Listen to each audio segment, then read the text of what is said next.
We are totally at capacity for this event and have a pretty long wait list at this point.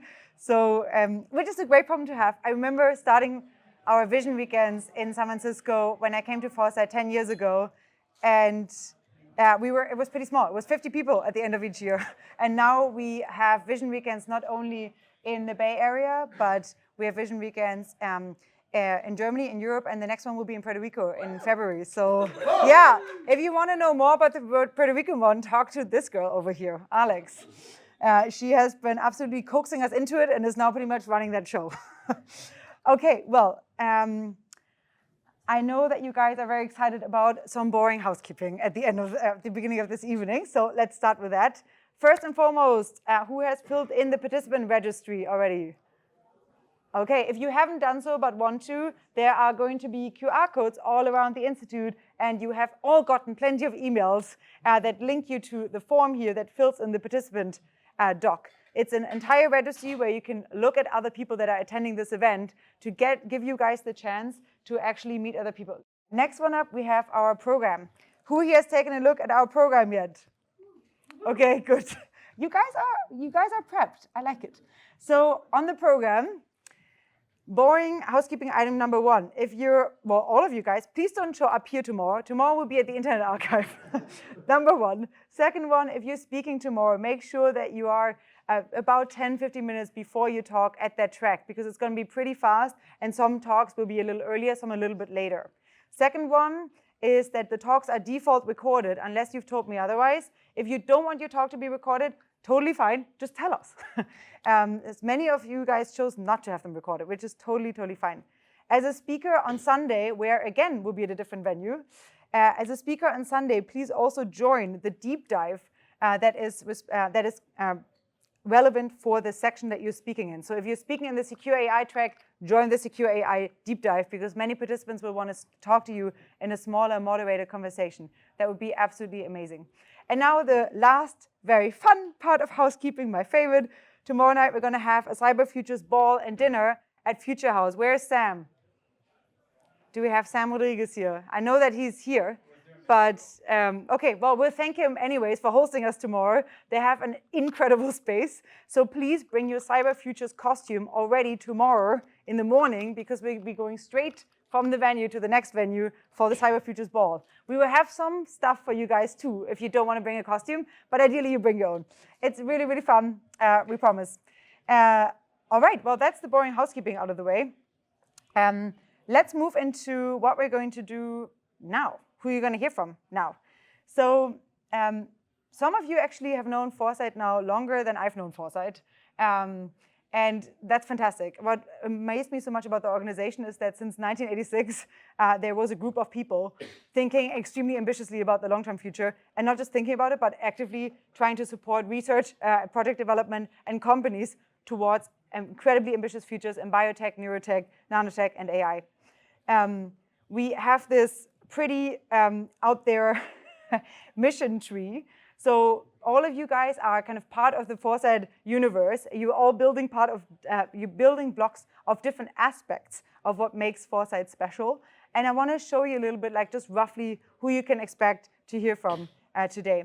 So as I mentioned, Foresight has these different technical tracks. We have an AI track, we have a longevity biotech track, we have a neurotech track, we have a molecular nanotech track, and a space tech track.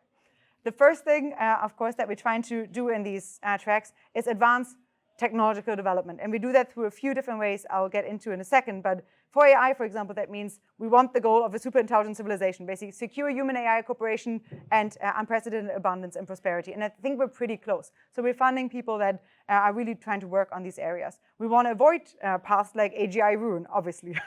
Longevity biotech. I think many people here share this vision of radical life extension, right? Yeah. Life extension and radical life. Yeah, you guys, you for sure. He is the radicalizer amongst you guys. And if you share that vision, you're probably at the right place at Foresight. So many of you really, really care about that vision, and many people are actively working towards that. We also want to avoid bio-risk along the way, obviously. Next one up, we have neurotechnology. Neurotechnology is probably our fastest growing track over the past 2 years. We started 3 years ago, and it's absolutely exploded. And in neurotechnology, we're really focusing on brain-computer interfaces and whole brain emulation on both of these different research tracks. And of course, along the way, we need to figure out how to avoid suffering risks, right? That's a path, a cul-de-sac, or a dead end that we want to avoid. Next one up, molecular nanotechnology track. That is the one that we were founded on. So we were founded on a vision of very ambitious nanotechnology development. And so that's still the track that we're really, really excited about. And I'm really hoping that it's going to take off in the next year, like the other, like the Neurotech track took off in this year. And here, imagine the futures of molecular 3D printing. Who here has read Engines of Creation? Okay, well, you guys know the futures. Engines of Creation, it's the book that led to Foresight's founding. It's a book that was written by Eric Drexler, lays out an incredibly ambitious future of nanotechnology development. And last but not least, space tech. Many of you guys are really trying and wanting to expand outward. And of course, for space track, what we need and want is cheap space travel, habitat development, etc. And we want to avoid grabby alien war in Robin Hansen's terms. And all of this, you know, if we get this right, if we really push hard on these technologies, we get to futures of existential hope. This is kind of our catch-all for like, these are the positive futures that we want to go to. We have to avoid a few dead ends, but ultimately, we really need to push on the positive path. And that's what we do at Foresight. We have a few ways in which we're doing it. At Foresight, we have 3 different kind of like buckets, I guess. The first and most important one is we fund talent. And that is really, I think, the one that brings many people together here, right? That's ultimately, money is what makes the world go round. So in terms of funding talent, we give grants, prizes, fellowships, and you're going to hear from our grantees and fellows today. We also do a lot of field building, because for some of these fields, like the whole brain emulation field, there wasn't really very much of a field until a few years ago. And so we really try to change that by hosting workshops, seminars, vision weekends, you name it. Basically, all of that brings together a growing and emerging community of people that might not even know that they're part of a community yet. And then finally, we want to map paths to progress. And so we have this tech tree development. Here you see a very brutal one that I did, but we have the much more fine-grained for different areas that we care about. And so we have tech trees, we have reports and roadmaps, and we have a lot of world building that Beatrice is leading in the Existential Hope track. It's incredibly fun and really quite inspiring. But you know, in a nutshell, we have these different avenues or different mechanisms within Foresight in which we're trying to advance these different tracks forward. And all of you are kind of working on a building block of those. So that's my way of introducing all of you guys to each other through the different tracks. But let's maybe figure out or do a brief recap of who it is that you're going to be meeting. They're already like rowdy before they get let into the arena outside. So in a second, you're going to meet our fellows. They're going to be coming in here and presenting for 2 minutes only. And then this little guy is going to tell them when to stop. And our fellowship, for those of you who may not have heard about it, has existed since 2017. So it's really been around for 7 years now. We've supported over 200 exceptional individuals, especially in the tracks of bio, nano, neuro, and AI. Our support usually includes funding matchmaking, mentorship, career development, visa support. Some of you are mentors in here. Thank you if you are. And we're pretty selective. It's a 6% acceptance rate at this point, even though there's many, many more promising applications than we could possibly let in. And many of them are under 21. I love that. So there's so many fellows that are applying that have started companies through their parents, and they bring their parents here to Vision Weekend, and it's really, really fun. Now, we're currently trying to set up in the next year, and you can talk to Neve about that if you're interested, a Foresight Fellowship Endowment. So 70% of our fellows are fundraising, and you're going to hear from many of them in a second. And many of these projects only need 10K to launch. To de-risk their idea, to actually incentivize these people to not look only in academia, but consider spinning out.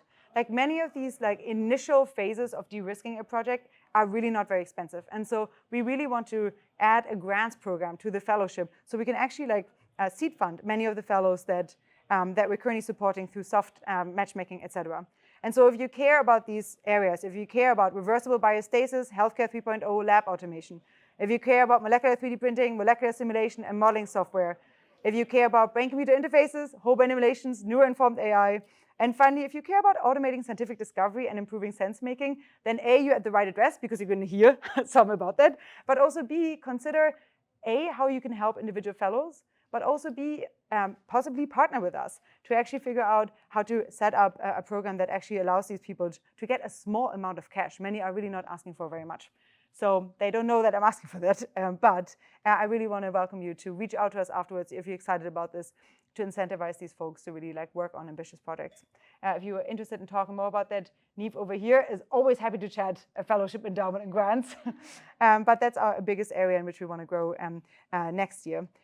Okay, without further ado, are you ready for me to let in the first fellow? All right, well, then without further ado, Bear, come on up here. The stage is yours.